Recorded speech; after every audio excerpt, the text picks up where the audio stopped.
আসারে গুনার কাজে লিপ্ত হয়ে পড়েছে, জোরে বলেন ঠিক কিনা। এমন একটি কঠিন মুহূর্তে রব্বে কারিম আমার মতো আপনার মতো কতিপয় গোলামকে তিনার হুকুম পালন করার জন্য এই দিনই এদরায় দিনই মাহফিলে কোরআন হাদিসে আলোচনা শোনার জন্য আসার বসার তৌফিক দান করলেন। সেই প্রভুর দরবারে আমরা সকলেই কালেমাতুশ শুকর আদায় করি, জোরে বলে আলহামদুলিল্লাহ। রাসূলের প্রতি লাখ কোটি দরুদ। যে রাসূল পৃথিবীর সমগ্র মানুষকে ডাক দিয়ে বলেছেন, হে পৃথিবীর মানুষেরা, তোমরা যে হাকালে শান্তি পরকালে পরিত্রাণ পেতে চাও, তাহলে আমার হাতে যে কিতাব দয়খানা দেখতেছ, একটি হলো কোরআন ও পট্টুল হাদিস। কোরআন ও হাদিসকে যে আঁকড়ে ধরে চলতে পারো, ততনদ আমল করার মধ্য দিয়ে তুমি যে পৃথিবীর আঙ্গিনা ছাড়তে পারো, তাহলে আমি নবী ঘোষণা দিলাম, আল্লাহ পাক রব্বুল আলামিন তোমাদেরকে হাকালে শান্তি পরকালে পরিত্রাণ দিয়ে ফি জান্নাতিন আলিয়া, জান্নাতের উঁচু মাকাম তোমাদেরকে দান করিবেন। আর যে তোমরা আমার কথা অনুযায়ী না চলো, নিজেদের মন গড়া আইন মন কানুন দিয়ে জীবনকে পরিচালনা করো, নিজেদের মন গড়া আইন মন কানুন দিয়ে সমাজকে রাষ্ট্রকে পরিচালনা করো, তোমরা যদি কাট্টা কাফের বেঈমান হও, তোমরা যদি নমরুদ হামান ফেরাউনের মতো হয়ে যাও, শুধু তাই নয়, পৃথিবীর সমস্ত শক্তি তোমার হাতের মুঠে থাকে, তবু একদিন না একদিনে পৃথিবীর আঙিনা ছাড়তে হবে। তখন দেখতে পাবে গজবের ফেরেশতারা ওয়াসিকাল্লাযীনা কাফারু ইলা জাহান্নামা যুমারা, এই কথাগুলো বলে হাকাইতে হাকাইতে গলা ধাক্কা দিয়ে তোমাদেরকে জাহান্নামে নিক্ষেপ করিবে। এই সমস্ত হেদায়েতের বক্তব্য দিয়ে যে রাসূল ওই মদিনাতে তৈবায় শুয়ে আছেন, সেই মহামানব মহানেতার প্রতি লাখ কোটি দরুদ জ্ঞাপনার্থে হৃদয়ের সমস্ত ভালোবাসা উজাড় করে দিয়ে কাইমান চিত্তে একত্রবদ্ধ হয়ে স্বতঃস্ফূর্তভাবে সুরিত কণ্ঠে রব্বে কারিম নিজে পড়েন, ফেরেশতাদেরকে নিয়ে পড়েন, পাশাপাশি আমাদেরকে পড়ার তাকিদ দিয়েছেন বিদায় সেই রসুলের মহব্বতের দরুদ পড়ি সকলে বলি সাল্লাল্লাহু আলাইহি সাল্লাম। রাসূলুল্লাহ সাল্লাল্লাহু আলাইহি সাল্লাম হাদিসের মধ্যে ইরশাদ করেন, যে উম্মত আমার নাম শুনে একবার দরুদ পাঠ করিবে, রব্বে কারিম তার উপর 10টি রহমত নাজিল করিবেন। অন্য এক হাদিসে আল্লাহ রাসূল ইরশাদ করেন, মান সাল্লা আলাইয়া আশরান ফি আউয়ালিন নাহার ওয়া আশরান ফি আখিরিন নাহার নালাতু শাফাতি ইয়াউমাল কিয়ামা। পয়গম্বর বলেন, যে ব্যক্তি আমার নাম শুনে সকালে 10 বার দরুদ পাঠ করিবে, বিকালে 10 বার দরুদ পাঠ করিবে, নালাতু শাফাতি ইয়াউমাল কিয়ামা, কাল কিয়ামতের দিন মুসিবতের সময় নিচের জমি তামা হয়ে যাবে, সূর্য আধা হাত উপরে চলে আসবে, পানির তৃষ্ণায় মানুষের জিহ্বা কুকুরের মতো ঝুলতে থাকবে, এমন একটা কঠিন মুহূর্তে রব্বে আল্লাহ রসুল বলেছে, নালাতু শাফাতি ইয়াউমাল কিয়ামা, আমি আমার উম্মতকে সুপারিশকে আল্লাহর তরফে জান্নাতে ঢুকিয়ে দেবো। যেরকম সুবহানাল্লাহ। দরুদের কি ফজিলত! বিশ্বনন্দিত শাইখুল হাদিস আল্লামা জাকারিয়া রহমাতুল্লাহি আলাইহি ওনার কিতাবের মধ্যে হাসান বসরি রহমাতুল্লাহি আলাইহি জমানার একটি ঘটনা উল্লেখ করেন। হাসান বসরি রহমাতুল্লাহির জমানার মধ্যে একজন বিধবা নারী ছিলেন। তার একজন কন্যা সন্তান ছিল, ব্লাড কালেকশন রক্তের সম্পর্ক কন্যা সন্তান ছিল, দুনিয়ার বুকে আর কেউ তার ছিল না। হঠাৎ করে কন্যা সন্তানটাও ইন্তেকাল করেছে। মহিলা খাওয়া দাওয়া আহার নিদ্রা সব কিছু বাদ দিয়েছে। আউলাকে সে পাগল বেশে মানুষের দাঁড়ে দাঁড়িয়ে খোঁজ লাগাচ্ছে, কোথায় গেলে মেয়ের সন্তান পাবো। ঘুরতে ঘুরতে ঘুরতে ঘুরতে মসজিদে ইমাম সাহেবকে জিজ্ঞাসা করতে, হুজুর, এমন কোনো সিস্টেম, এমন কোনো পদ্ধতি আল্লাহ রসুল হাদিসে বর্ণনা করছে কিনা জানি না, যদি করে থাকে আমাকে বলে দেন, আমার মেয়ে কবরে কোন অবস্থা আছে, আমার মেয়ের কবর অবস্থা আমি জানতে চাই। সম্মানিত মুসল্লিয়ানে কেরাম, ইমাম সাহেব বলতেছে, বুড়িমা, তুমি নিজে পাগল হয়েছ, তারপরে আমাদেরকে পাগল করতেছ, কারণ এরকম কোনো সিস্টেম, এরকম কোনো বর্ণনা আল্লাহর পয়গম্বর হাদিসের বর্ণনা করে নাই। যদি করতেন, আমি ইমাম সাহেব, আমার আত্মীয়স্বজন বহু ইন্তেকাল করেছে, তাদেরকে কবরস্থ করা হয়েছে, তাহলে আমরা আমল করে করে তাদের কবরস্থ জানতে পারতাম। ওগো আল্লাহর বান্দা, এমন কোনো সিস্টেম নাই, কিন্তু তুমি যত বারবার পিরাপিরি করতে যাও তোমাকে আর সন্ধান দিতে পারে জমানোর চেষ্টা করলে হাসান বসরির সাথে সাক্ষাৎ করো। এমনও হতে পারে আল্লাহর ওলি তোমাকে কিছু পরামর্শ দেবে, যারা বদর রব্বে কারিম তোমার মেয়ের অবস্থা জানিয়ে দেবেন, যেরকম সুবহানাল্লাহ। বুড়ি মাওলাকে সে পাগল বেশে দৌড়াইতেছে হাসান বসরির দরবারে, যে বলতে হুজুর আজ থেকে 15 দিন হয়ে যায় মেয়েটাকে কবরস্থ করেছি, আমার কন্যা সন্তান ছাড়া দুনিয়ার কেউ ছিল না, মেয়েটা 15 দিন হয় কবরস্থ করা হয়েছে। হুজুর গো, আওলাকে সে পাগল বেশ মানুষের দ্বার দিয়ে ঘুরছে, কিন্তু কেউ সন্ধান দেয় না। এমন কোনো সিস্টেম আছে যার বদলতে রব্বে কারিমের কবরস্থ জানিয়ে দিবেন? হাসান বসরি বলতে, বুড়িমা শোনো, এমন কোনো সিস্টেম নাই, কিন্তু তোমাকে একটা পন্থা বলিতে পারি, যার উপর আমল করে রব্বে কারিম তোমার মেয়ের কবর অবস্থা জানিতে পারিবেন। বুড়িমা বলতেছে, হুজুর তাহলে এমন কোনো সিস্টেম আমাকে বলে দেন যার বদলতে রব্বে কারিম মেয়ের কবরস্থ জানিয়ে দিবেন। হাসান বসরি বলতে, বুড়িমা শোনো, এশারের নামাজের পর 2 রাকাত নামাজ পড়বা। প্রথম রাকাতে সূরা তাকাসুর পাঠ করবা, দ্বিতীয় রাকাতে সূরা ইখলাস পাঠ করবা, দুরূদ শরীফ পড়ে ঘুমিয়ে যাবা। হতে পারে রব্বে কারিম এই বদলতে তোমার মেয়ের কবরস্থ জানিয়ে দিবেন, যেরকম সুবহানাল্লাহ। বুড়িমা দৌড়াইতেছে বাড়ির দিকে, অপেক্ষা করতেছেন। এমন সময় মসজিদের মধ্যে এশার আযান শুরু হয়ে গিয়েছে। বুড়িমা এশারের নামাজ শেষ করে 2 রাকাত নামাজ পড়লেন, দুরূদ শরীফ পড়ে ঘুমিয়ে গেলেন। প্রথম রজনীতে দেখতে পেলেন তার মেয়ে জাহান্নামে দাও দাও করে জ্বলতেছে। আশ্চর্য হয়ে গেলেন, কিংকর্তব্য বিমূঢ় হয়ে গেল, কি ব্যাপার, আমার মেয়ে তো জান্নাতে নাই, আমার মেয়ে জাহান্নামে জ্বলতেছে। মহিলা কান্নাকারি শুরু করে দিয়েছে, এলাকার মধ্যে গুঞ্জন শুরু হয়ে গিয়েছে, কি ব্যাপারে বুড়িমা কেন ক্রন্দন করতেছ? বুড়িমা বলতেছে, আমি হাসান বসরির দরবার গিয়েছিলাম, আমার ব্লাড ক্যান্সার রক্তের সম্পর্ক কন্যা সন্তান ছাড়া কেউ জীবিত নাই, কিন্তু হাসান বসরি এমন একটা তদ্বির এমন একটা সিস্টেম বলে দিয়েছেন, প্রথম রজনীতে রব্বে কারিম দেখে দিলে আমার মেয়ে জাহান্নামে জ্বলতেছে। সবাই আশ্চর্য হয়ে গেল, কিংকর্তব্য বিমূঢ় হয়ে গেলেন, কি ব্যাপার, যে হুজুর তোমাকে পরামর্শ দিয়েছে সেই হুজুরের দরবারে চলে যাও, হুজুর তোমাকে এমন কোন সিস্টেম বলে দেবে যার বদল রব্বে কারিম তোমার মেয়েকে মাফ করে দিবেন। বুড়িমা আবার দৌড়াইতেছে হাসান বসরির দরবারে, যে বলতে, হুজুর আপনি যে সিস্টেম বলে দিয়েছেন প্রথম রজনীতে দেখতে পেলাম মেয়ে তো জাহান্নামে জ্বলতেছে, এমন কোন সিস্টেম আছে কিনা বলে দেন। হুজুর বলতে, তুমি দরুদ শরীফ পড়ে আত্মাদের রুহের বকশিশ করে দাও, হতে পারে রব্বে কারিম দরুদের বদলতে তোমার মেয়েকে মাফ করে দিবেন। ওই মহিলা আবার আসতেছেন বাড়ির দিকে, আয়সা দরুদ শরীফ পড়তে পড়তে ঘুমিয়ে গিয়েছেন। দ্বিতীয় রজনীতে হাসান বসরির সামনে দেখতেছেন ওই মেয়েটা জান্নাতে ঘোরাফেরা করে। হাসান বসরি বলতেছে, এই মেয়ে, কি ব্যাপার, তুমি জান্নাতে ঘোরাফেরা করতেছ? তোমার মা বলতেছে তুমি জান্নাতি, আমি দেখতেছি তুমি জাহান্নামী। তোমার মা বলতেছে তুমি জাহান্নামী, আমি দেখতেছি জান্নাতি, কারণ কি? ওই মেয়েটা বলতেছে, হাসান শুনুন, আমার মা সত্যবাদী, আমি জাহান্নামে ছিলাম, কিন্তু আমার মা দরুদ পড়ে আমার রুহের বকশিশ করে দিয়েছে। রব্বে কারিম শুধু আমাকে নয়, আমরা 70,000 কয়েদি জাহান্নাম ছিলাম। কয় হাজার বলেন? 70,000 কয়েদি জাহান্নামে ছিলাম। আমার মা দরুদ পড়ে আমার রুহে বকশিশ করার দেওয়ার কারণে রব্বে কারিম 70,000 জাহান্নামী কয়েদিকে জাহান্নাম থেকে মুক্তি দিয়ে জান্নাতের ফয়সালা করে দিয়েছেন। তাহলে দেখেন দরুদের কি ফজিলত, আমরা পড়ব তো দরুদ। হাসান বসরি রহমতুল্লাহ আলাই রাস্তাতে যাইতেছেন, যাই দেখতে একটা নাজ্জাশী সামুন অগ্নি পূজা করতেছে। তাকে কালেমার দাওয়াত দিয়েছে, লা ইলাহা ইল্লাল্লাহ মুহাম্মদ রাসূলুল্লাহ। ওই নাজ্জাশী সামুন বলতেছে, এই হাসান, কালমা পরে মুসলমান হলে কি লাভ হবে, কি ফায়দা হবে বলেন তো দেখি। হাসান বসরি রহমতুল্লাহ বলতেছেন, তুমি যে কলমা পরে মুসলমান হও তাহলে তোমার 2টা লাভ হবে। কয়টা লাভ?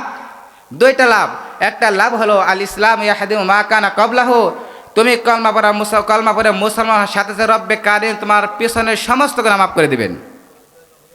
নাম্বার 2, মান ক্বালা লা ইলাহা ইল্লাল্লাহ দাখালাল জান্নাহ, তুমি কলমা পরে মুসলমানের সাথে সাথে তুমি জান্নাতের মালিক হয়ে যাবা।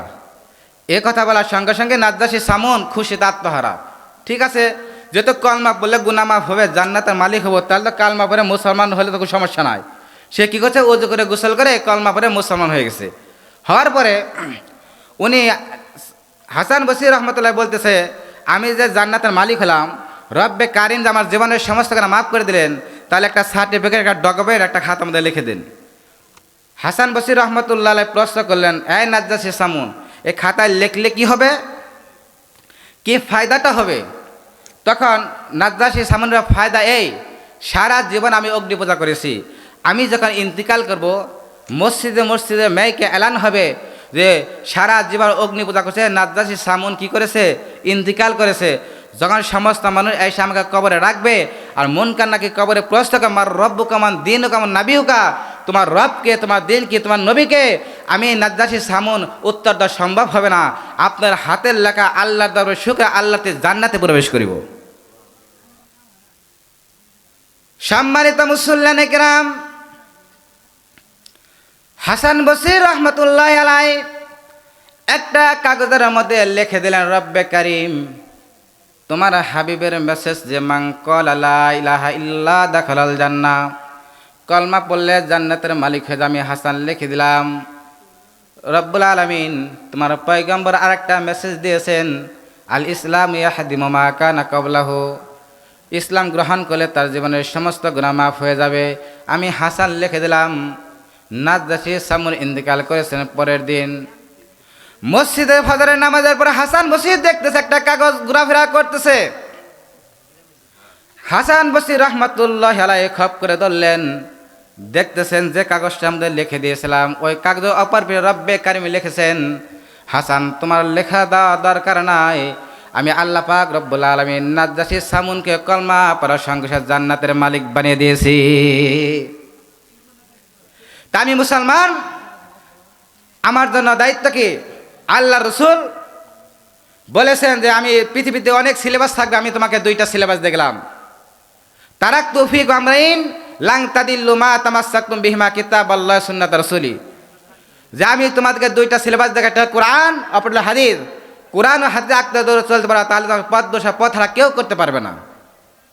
তাহলে বলেন তো দেখি, একটা কোরআন আমাদের সংবিধান, কোরআন অনুযায়ী জীবন পরিচালনা করতে পারি, তাহলে আমাদের জীবনে কোনো সমস্যা আছে? বর্তমানে কোরআনের বিরুদ্ধে বহু স্লোগান তোলে, কোরআনের বিরুদ্ধে আইন পাশ হয় সংসদে, কয় পূর্ব থেকে পশ্চিম পর্যন্ত, উত্তর থেকে দক্ষিণ পর্যন্ত, সাদা আর কালো বুঝি না, যে কোরআনের বিরুদ্ধে কথা বলবে বাংলাদেশের তৌহিদি জনতা তার বিরুদ্ধে রুখে দাঁড়িয়ে চলবেন, ঠিক কিনা? কোরআন আমার সংবিধান মানতে হবে। কোরআনকে মানলে কি ফায়দা হবে?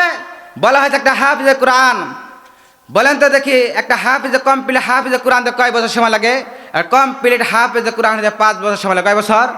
5 বছর। 5 বছর যদি কোনো ব্যক্তি জাগতিক শিক্ষা গ্রহণ করে, দুনিয়াতে কোনো ফায়দা হবে? তার কোনো ফায়দা হবে না। কারণ কি? প্লে নার্সারি 1, 2, 3 5 বছর। 5 বছর মেহনত করার পর ওই ব্যক্তিকে যদি বলা হয় তুই ব্যাংকের ম্যানেজারি করো, সে পারবে না।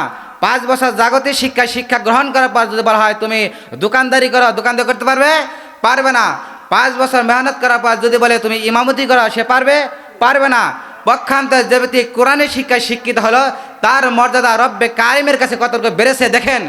বলা হয়েছে হাদিসের মধ্যে, যে ব্যক্তি কোরআনে কারিমে শিক্ষা করার জন্য বাড়ির থেকে বাইরে হলো, আল্লাহ রসুল হাদিস ইরশাদ করেন, সাহালাল্লাহু লা তরিকুল জান্নাহ, আল্লাহ পাক রব্বুল আলামিন ওই ব্যক্তির জান্নাতের পথকে সহজ করে দেন। যেরকম সুবহানাল্লাহ। ওই ব্যক্তি মাদ্রাসায় যা ভর্তি হয়েছে, হুজুরে সবক দেশে আউযুবিল্লাহ বিসমিল্লাহ পড়াইছে, হাদিসের মধ্যে ইরশাদ করা হয়েছে, ওই ব্যক্তির আপনজন যদি কবরের মধ্যে আযাবে গ্রেফতার থাকে, রব্বে কারিম এতটুকু বলার কারণে তার আযাবকে মওকুফ করে দেন। যেরকম সুবহানাল্লাহ। তাহলে ওই ব্যক্তির মর্যাদা বাড়লো না কমলো? বাড়লো। ওই ব্যক্তি বর্ণমালা শেষ করার পর নাজেরা বিভাগে ইন করেছে। পয়গম্বর বলেছেন, যখন সে কোরআন কারিম তেলাওয়াত করছে, রব্বে কারিম প্রত্যেকটা হরফের বিনিময়ে 1 করে হাসানা দান করিবেন। সাহাবা কেরাম জিজ্ঞাসা করল, ইয়া রাসূলুল্লাহ হাবিবাল্লাহ, 1 হাসানার বিনিময়ে কয় নাকি? আল্লাহ রসুল বললেন, 1 হাসানার বিনিময়ে 10 নাকি। যেরকম সুবহানাল্লাহ। এই ব্যক্তি নাজারা কমপ্লিট করার পর হেফজ শুরু করেছে, 5 বছর শেষ, কমপ্লিট হাফেজে কোরআন। এই ব্যক্তির মর্যাদা আল্লাহর কাছে কীরকম দামি? আল্লাহ রসুল হাদিস ইরশাদ করেন, কমপ্লিট হাফিজে কোরআন যে সমস্ত মানুষকে জাহান্নামের অর্ডার করা হয়েছে, এই 10 জন ব্যক্তির সুপারিশকে আল্লাহ তাআলা জান্নাতে ঢুকিয়ে দেবেন। বলেন তো হাফিজে কোরআন যে 10 জন লোক জান্নাতে নেবেন, এই 10 জন লোক কারা কারা? শাইখুল হাদিস আল্লামা নুরুদ্দিন গহরবী রহমতুল্লাহ আলাই এই 10 জন ব্যক্তির নাম উল্লেখ করেছেন। এক নাম্বার হলো পিতামাতা, কয়জন হলো? 2 জন। দাদা দাদি কয়জন? 4 জন। নানা নানি কয়জন? 6 জন। শ্বশুর শাশুড়ি কয়জন? 8 জন। আর যার বেতে লজিং থেকে আপনি লেখাপড়া করেছেন ওই বাড়ির বেটা ও বেটি জুড়ে কোন সুবহানাল্লাহ, কয়জন? এলো 10 জন। একটা কমপ্লিট হাফিজ কোরআন 10 জন মানুষকে সুপারিশকে আল্লাহতে জান্নাতে ঢুকাইতে পারবেন। তাহলে দেখেন, কোরআনের মেহনত করে কোরআন যদি আমার জীবনের সংবিধান হয়, কোরআন যদি থিওরি অনুযায়ী আমার জীবনকে পরিচালনা করি, কোরআন বুঝেন নাই কিন্তু কোরআনকে মহব্বত করেন, তার ফায়দাটা কি? ভারতবর্ষের মধ্যে একজন রিক্সা চালক, কি চালক? রিক্সা চালক। সে কি করেছে? কোরআন পড়তে পারে না, কিন্তু খালি পৃষ্ঠা পাতা উল্টে উল্টে কোরআন দেখছে। ওই রিক্সা চালক একটা কন্যা সন্তান ছিল, পাশের বাড়িতে বিবাহ দিয়েছিলেন। ওই রিক্সা চালক সারাটি জীবন ওই মেয়ের বাসায় কাটিয়ে দিয়েছে। সারাদিন রিক্সা চালিয়ে ক্লান্ত হওয়ার পর তাম পৃথিবীর মানুষজন ঘুমিয়ে গিয়েছে।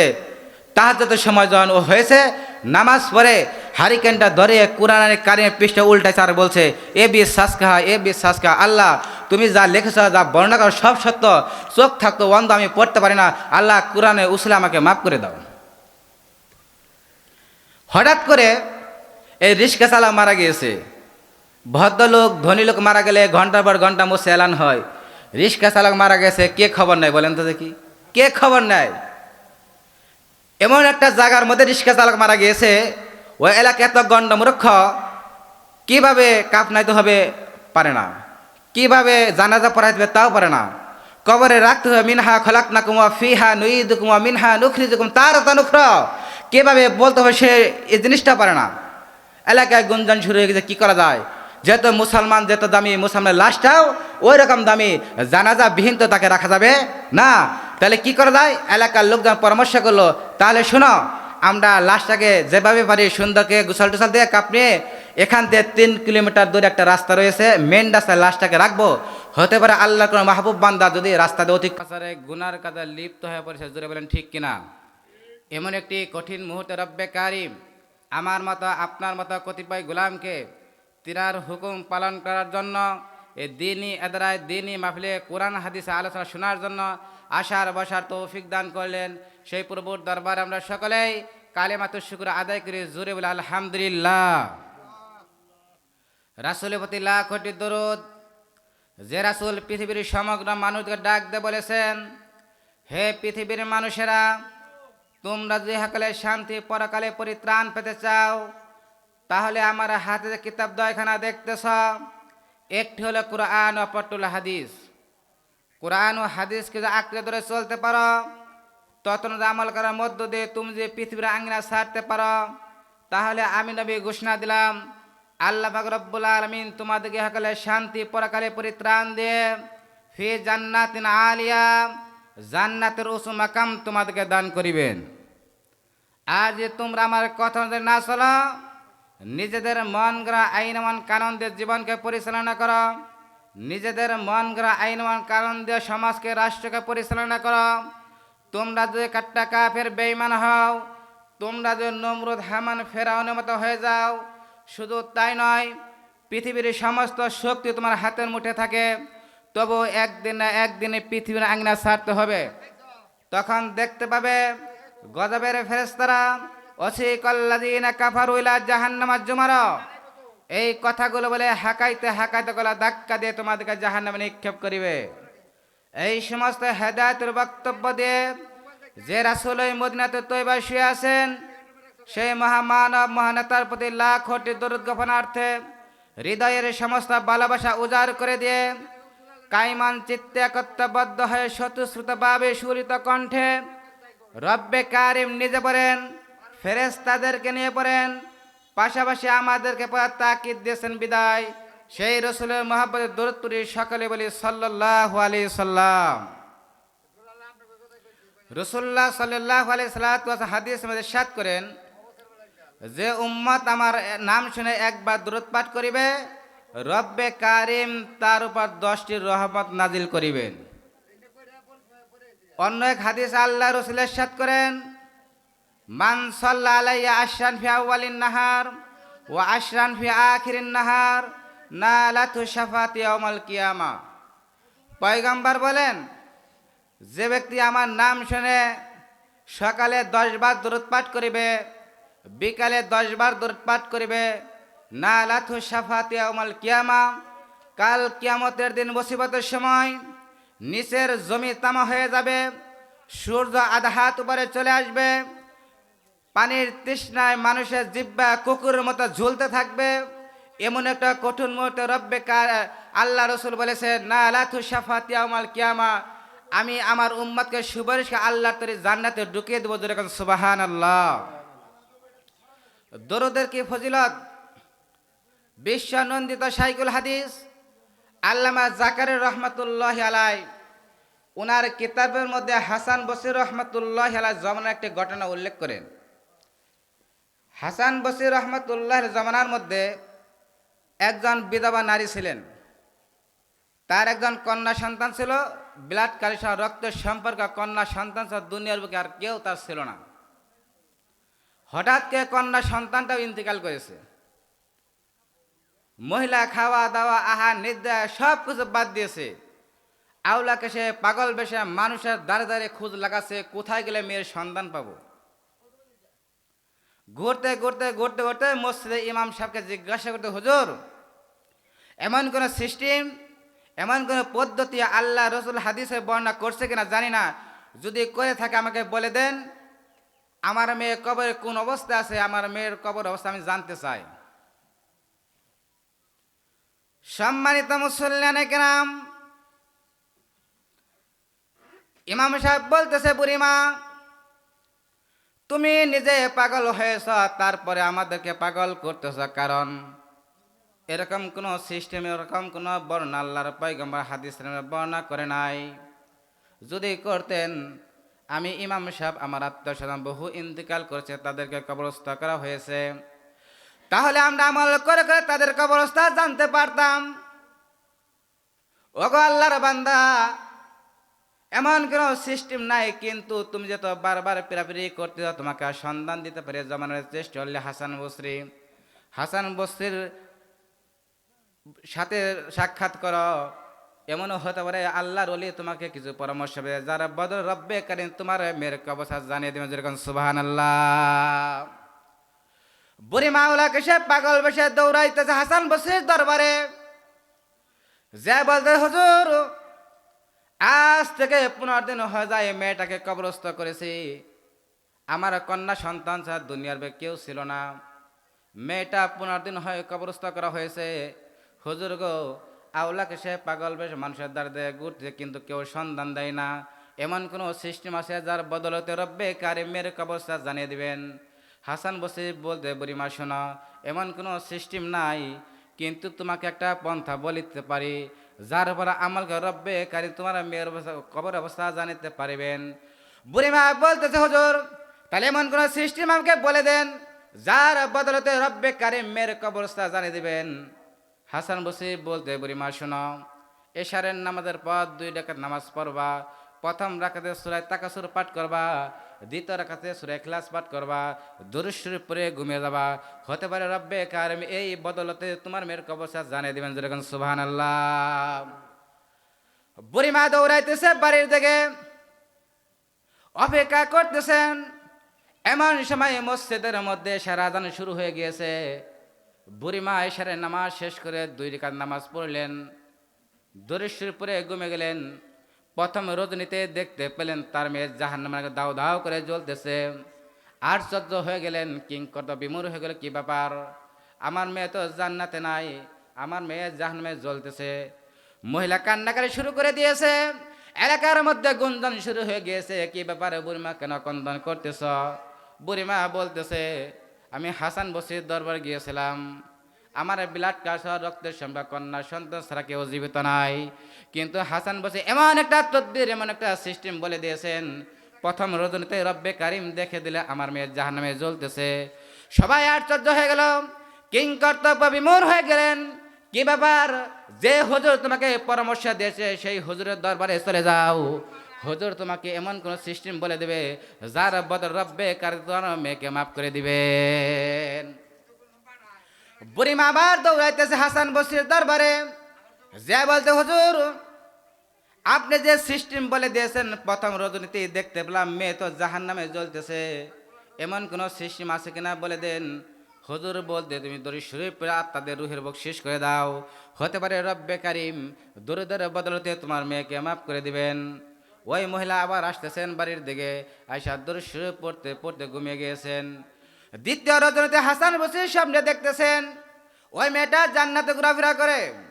হাসান বসরি বলতেছে, এই মেয়ে কি ব্যাপার, তুমি জান্নাতে ঘোরাফেরা করতেছ? তোমার মা বলতেছে তুমি জান্নাতি, আমি দেখতেছি তুমি জাহান্নামী। তোমার মা বলতেছে তুমি জাহান্নামী, আমি দেখতেছি জান্নাতি, কারণ কি? ওই মেয়েটা বলতেছে, হাসান শুনুন, আমার মা সত্যবাদী, আমি জাহান্নামে ছিলাম, কিন্তু আমার মা দরুদ পরে আমার রুহের বকশিশ করে দিয়েছে। রব্বে কারিম শুধু আমাকে নয়, আমরা 70,000 কয়েদি জাহান্নাম ছিলাম। কয় হাজার বলেন? 70,000 কয়েদি জাহান্নামে ছিলাম। আমার মা দরুদ পরে আমার রুহে বকশিশ করার দেওয়ার কারণে রব্বে কারিম 70,000 জাহান্নামী কয়েদিকে জাহান্নাম থেকে মুক্তি দিয়ে জান্নাতের ফয়সালা করে দিয়েছে। তাহলে দেখেন দরুদের কি ফজিলত। আমরা পড়ব তো দরুদ। হাসান বসরি রহমতুল্লাহ আলাই রাস্তাতে যাইতেছেন, যাই দেখতে একটা নাজ্জাশী সামুন অগ্নি পূজা করতেছে। তাকে কালেমার দাওয়াত দিয়েছে, লা ইলাহা ইল্লাল্লাহ মুহাম্মদ রাসূলুল্লাহ। ওই নাজ্জাশী সামুন বলতেছে, এই হাসান, কালমা পরে মুসলমান হলে কি লাভ হবে, কি ফায়দা হবে বলেন তো দেখি। হাসান বসরি রহমতুল্লাহ বলতেছে, তুমি যে কলমা পরে মুসলমান হও তাহলে তোমার দুইটা লাভ হবে। কয়টা লাভ? দুইটা লাভ। একটা লাভ হলো আল ইসলাম ইয়াহদিমু মা কানা ক্বাবলাহু, তুমি কলমা পরে মুসলমান হওয়ার সাথে সাথে রব্বে কারিম তোমার পিছনের সমস্ত গুনাহ মাফ করে দিবেন। নাম্বার 2, মান ক্বালা লা ইলাহা ইল্লাল্লাহ দাখালাল জান্নাহ, তুমি কলমা পরে মুসলমানের সাথে সাথে তুমি জান্নাতের মালিক হয়ে যাবা। এ কথা বলার সঙ্গে সঙ্গে নাজ্জাশী সামুন খুশিতে আত্মহারা। ঠিক আছে, যেহেতু কলমা বললে গুনাহ মাফ হবে, জান্নাতের মালিক হবো, তাহলে তো কালমা পরে মুসলমান হলে তো কোনো সমস্যা নাই। সে কি করছে, ওযু করে গোসল করে কলমা পরে মুসলমান হয়ে গেছে। হওয়ার পরে উনি হাসান বসরি রহমতুল্লাহ বলতেছে, আমি যে জান্নাতের মালিক হলাম, রব্বে কারিম আমার জীবনের সমস্ত গুনাহ মাফ করে দিলেন, তাহলে একটা সার্টিফিকেট, একটা ডকুমেন্ট, একটা খাতা মধ্যে লিখে দিন। হাসান বসরি রহমতুল্লাহ প্রশ্ন করলেন, এই নাজ্জাশী সামুন, এই খাতায় লিখলে কি হবে, কি ফায়দাটা হবে? তখন নাজ্জাশী সামুনের ফায়দা এই, সারা জীবন আমি অগ্নি পূজা করেছি, আমি যখন ইন্তিকাল করব, মসজিদে মসজিদে মেয়েকে এলান হবে যে সারা জীবন অগ্নি পূজা করছে নাজ্জাশী সামুন, কি করেছে, ইন্তিকাল করেছে। যখন সমস্ত মানুষ এসে আমাকে কবরে রাখবে আর মন কান্নাকে কবরে প্রশ্ন করে, আমার রব্বু কামান দিন কামান নাবিউকা, তোমার রবকে, তোমার দিন কি, তোমার নবীকে, আমি নাজ্জাশী সামুন উত্তর দেওয়া সম্ভব হবে না। আপনার হাতের লেখা আল্লাহর দরবারে শুকর, আল্লাহতে জান্নাতে প্রবেশ করিব। সম্মানিত মুসল্লিয়ানে কেরাম, হাসান বসরি রহমতুল্লাহ আলাই একটা কাগজের মধ্যে লিখে দিলেন, রব্বে কারিম তোমার হাবিবের মেসেজ যে মান ক্বালা লা ইলাহা ইল্লাল্লাহ দাখালাল জান্নাহ, কলমা পড়লে জান্নাতের মালিক হয়ে, আমি হাসান লিখে দিলাম। রব্বুল আলামিন তোমার পয়গম্বর আরেকটা মেসেজ দিয়েছেন, আল ইসলাম ইয়াহদিমু মা কানা ক্বাবলাহু, ইসলাম গ্রহণ করলে তার জীবনের সমস্ত গুনাহ মাফ হয়ে যাবে। আমি হাসান লিখে দিলাম। নাজ্জাশী সামুন ইন্তেকাল করেছেন পরের দিন। মসজিদে ফজরের নামাজের পরে হাসান বসরি দেখতেছে একটা কাগজ ঘোরাফেরা করতেছে। হাসান বসরি রহমতুল্লাহ আলাইহি খপ করে ধরলেন, দেখতেছেন যে কাগজটা আমাদের লিখে দিয়েছিলাম, ওই কাগজ অপর পৃষ্ঠায় রব্বে কারিম লিখেছেন, হাসান তোমার লেখা দেওয়া দরকার নাই, আমি আল্লাহ পাক রব্বুল আলামিন নাজ্জাশী সামুনকে কলমা পড়ার সঙ্গে সঙ্গে জান্নাতের মালিক বানিয়ে দিয়েছি। তা আমি মুসলমান, আমার জন্য দায়িত্ব কি?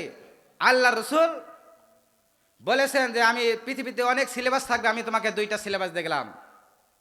তারাকতু ফীকুম আমরাইন লান তাদিল্লু মা তামাসসাকতুম বিহিমা কিতাবাল্লাহ সুন্নাত রাসূলি, যে আমি তোমাদেরকে 2টা সিলেবাস দেখাই, একটা কোরআন, অপরটা হাদিস। কোরআন ও হাদিস আঁকড়ে ধরে চলতে পারা, তাহলে তোমার পথ হারা কেউ করতে পারবে না। তাহলে বলেন তো দেখি, একটা কোরআন আমাদের সংবিধান, কোরআন অনুযায়ী জীবন পরিচালনা করতে পারি, তাহলে আমাদের জীবনে কোনো সমস্যা আছে?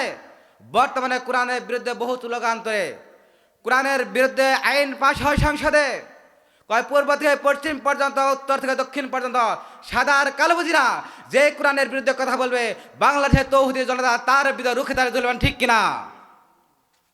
কোরআন আমার সংবিধান মানতে হবে। কোরআনকে মানলে